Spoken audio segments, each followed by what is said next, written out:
السلام علیکم۔ انمتا وائس میں آپ کو خوش آمدید۔ آج کی میری یہ کہانی ایک ایسی لڑکی کے بارے میں ہے جو اپنے لالچ کی وجہ سے اپنی زندگی کی سب سے بڑی محرومی کا شکار ہوئی۔ کہانی پسند آنے پر کہانی کو لائک اور چینل کو سبسکرائب کر دیں اور بیل کے نوٹیفیکیشن کو پریس کر دیں تاکہ آنے والی تمام نئی اپڈیٹس آپ تک سب سے پہلے پہنچ سکیں۔ عورت بند کلی کی مسافر ہوتی ہے بیٹا، اور مرد کھلی فضاؤں کا پنچھی۔ تو صاف سیدھی سی بات ہے، کوئی مقابلہ نہیں بنتا دونوں کا۔ عورت ہمیشہ اپنے ہی دل سے ہار جاتی ہے۔ کشادہ چھت پر دادی اپنے مہندی سے رنگے بالوں کو سنوارتی ساتھ ساتھ مجھے درس بھی دے رہی تھی۔ اچانک ہی میرا دم گھٹنے لگا۔ مجھے لگ رہا تھا میں واقعی بند کلی میں کھڑی ہوں۔ میں نے دادی کے فلسفے سے اختلاف کیا۔ کیوں دادی، کیا عورت انسان نہیں ہے؟ مرد اور عورت دونوں ہی انسان ہیں نا، پھر اتنا فرق کیوں؟ دادی ہنس پڑی تھی، نم سی ہنسی۔ تو میری بھولی بیٹی ہے، تو کیا جانے ان باتوں کو۔ دادی آپ جو بھی کہیں، میں آپ کو بتا رہی ہوں کہ مجھے جاب کرنی ہے اور ہر صورت میں کرنی ہے۔ ہزاروں لڑکیاں جاب کر رہی ہیں دادی، کوئی کچھ نہیں کہہ رہا انہیں۔ ہاں تو ان کے سروں پر باپ اور بھائی تو ہیں، تیرا نہ باپ ہے اور نہ بھائی۔ لوگ ایک یتیم بچی کو مفت کا مال سمجھ لیں گے۔ میں ہنس پڑی تھی۔ جاب بہرحال مجھے کرنی ہی تھی اور میں نے دادی کے روکنے کے باوجود کر لی۔ دادی نے میری تنخواہ کی طرف دیکھنا بھی گوارا نہیں کیا، حالانکہ میں نے اپنی پہلی تنخواہ دادی کے ہاتھ میں دی تھی۔ مجھے نہیں چاہیے ایسا پیسہ، تم اس سے اپنی محرومیاں دور کر لو، میرے پاس اللہ کا دیا سب کچھ ہے۔ دن گزرتے رہے، میں اب اپنی زندگی سے قدرے مطمئن ہونے لگی تھی۔ مجھے لگنے لگا تھا کہ آہستہ آہستہ میری ساری کی ساری محرومیاں دم توڑ جائیں گی۔ انہی دنوں میری ملاقات راہم صدیقی سے ہوئی۔ وہ مجھ سے سینئر تھا، عمر میں تو کافی بڑا تھا مجھ سے، مگر اس کا لائف سٹائل، اس کی ڈریسنگ ایک دم متاثر کر گئی تھی، اور وہ بھی مجھ سے، میری خوبصورتی سے بے حد بے انتہا متاثر ہو گیا تھا۔ بیک گراؤنڈ کافی مضبوط تھا، گاؤں میں اچھی خاصی زمینیں تھیں اور شہر میں شاندار آسائشات سے مالا مال بنگلہ۔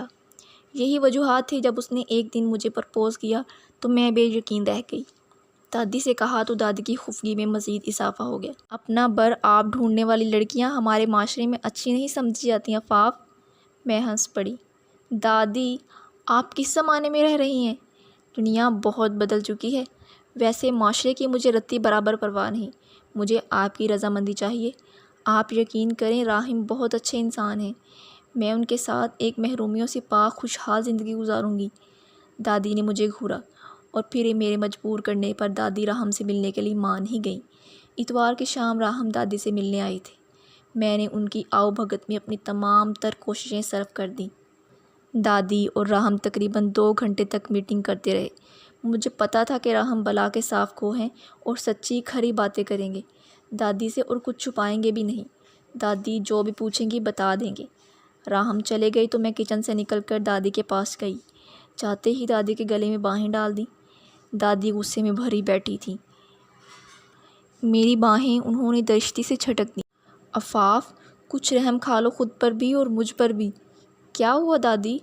میں جان بوجھ کر انجان بنی تھی۔ بس میں نے کہہ دیا ہے تم سے کہ تم راہم سے شادی ہرگز نہیں کرو گی۔ غضب خدا کا، کہاں وہ 45 سالہ بیوی بچوں والا گھاگ مرد اور کہاں میری 22 سالہ پھول سی بچی۔ دادی نے دوسرا جملہ خود کلامی کے انداز میں کہا۔ میں بے فکر سی ہنس پڑی۔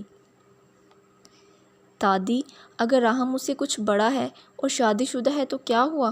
بہت پیسہ ہے اس کے پاس، مجھے بہت خوش رکھے گا وہ۔ میں نے کہا تو دادی کی بوڑھی آنکھوں میں قہر اتر آیا۔ پیسہ بہت کچھ ہوتا ہے، مگر وہ پیسہ صرف تمہارا نہیں ہے، اس کے حصے دار اور بھی ہیں۔ تمہارے حصے میں ایک بٹا ہوا مرد آئے گا۔ یہ بات تم لکھ کر رکھ لو عفاف، بہت یاد آئے گی تمہیں میری۔ کہا کرو گی دادی نے کیا ہیرا سی بات کہی تھی۔ دادی راہم جیسے بھی ہیں مجھے ایسے ہی دل و جان سے پسند ہیں، آپ خدا کے لیے رکاوٹ نہ بنے۔ میں نے اکتا کر کہا تو دادی چند لمحوں کے لیے ساکت ہو گئیں، پھر ٹھنڈی آہ بھری تھی۔ عفاف تم نے مجھے اللہ کا واسطہ دیا ہے نا، اب میں ہرگز کوئی اعتراض نہیں کروں گی۔ تم جو چاہے کرو، اپنے فیصلوں میں آزاد ہو، مگر میری ایک بات یاد رکھنا، پچھتاؤ گی بہت۔ لمحہ بھر کے لیے میرا دل دہل سا گیا، پھر میں نے خود ہی کو حوصلہ دیا اور پھر جمعے کو میں نے اور راہم نے نکاح کر لیا۔ راہم مجھے بہت شان سے اپنی شاندار کوٹھی میں لے کر گئے تھے۔ ان کے بیوی بچے گاؤں کے آبائی گھر میں گئے ہوئے تھے۔ میری زندگی رنگ و روشنی میں نہا گئی، جیسے دن خوشیوں کے ہنڈولوں میں جھولتے گزر گئے۔ میں نے دادی سے بہت کہا کہ میرے پاس آ کر رہیں، مگر دادی اپنی بات پر قائم تھیں۔ میری شادی کے پورے 1 ماہ بعد دادی فوت ہو گئیں۔ کئی دنوں تک میں صدمے سے نکل نہیں سکی۔ میرے والدین تو ایک حادثے میں اس وقت انتقال کر گئے جب میں 9 سال کی تھی۔ اس کے بعد دادی ہی میرے لیے سب کچھ تھیں۔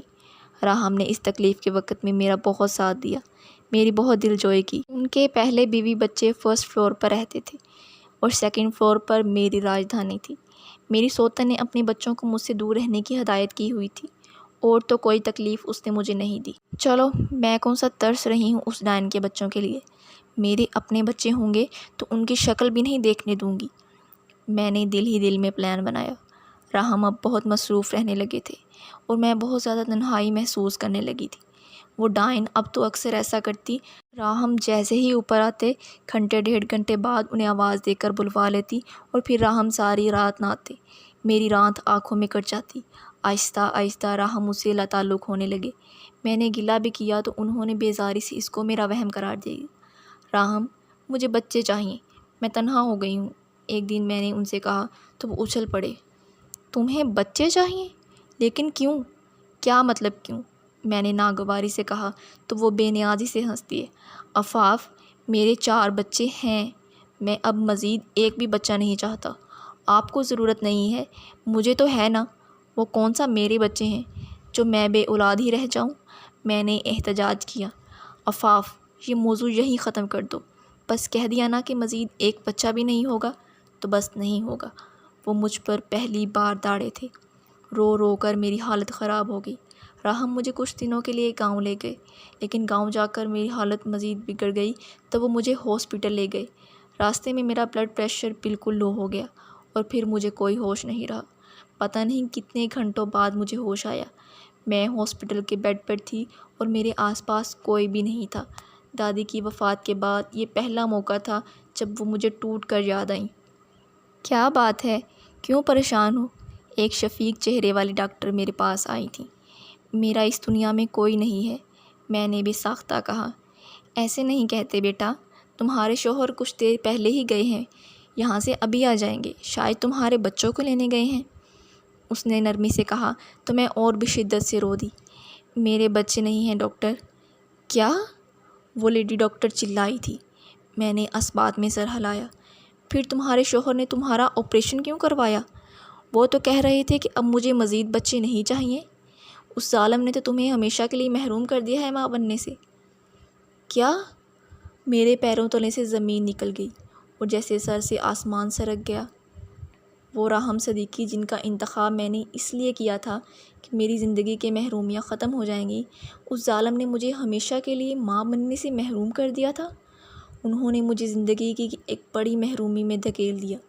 ڈاکٹر مجھے دلاسا دے رہی تھیں اور مجھے جیسے کچھ سنائی ہی نہیں دے رہا تھا۔ میرے کانوں میں تو بس دادی کی آواز کی بازگشت تھی۔ دادی نے ٹھیک کہا تھا، پیسہ خوشیوں کی ضمانت ہرگز نہیں ہو سکتا۔ میرے پاس ڈھیروں پیسہ تھا، اچھا گھر، امیر کبیر شوہر، اس کے باوجود مجھے اپنا آپ پہلے سے زیادہ محروم لگتا تھا۔ میں نے راہم سے کوئی باز پرس نہیں کی۔ جو ہونا تھا وہ ہو چکا تھا۔ اب لڑنے جھگڑنے سے کچھ حاصل نہیں ہونا تھا۔ محرومیوں کے احساسات سے جان چھڑانے کے لیے میں کئی پیر فقیروں کے پاس بھی گئی، مگر سب بے سود۔ دادی کے ساتھ اپنے گھر میں رہتے کبھی جو محرومیاں مجھے محسوس ہوا کرتی تھیں وہ سب مجھے مل گیا تھا، مگر راہم کے گھر میں آ کر جو محرومی مجھے ملی وہ کبھی دور ہونے والی نہیں تھی۔ کیا یہ واقعی میری ناشکری کی سزا ہے؟ دل میں سوال اٹھتا ہے اور جواب ہاں میں آتا ہے۔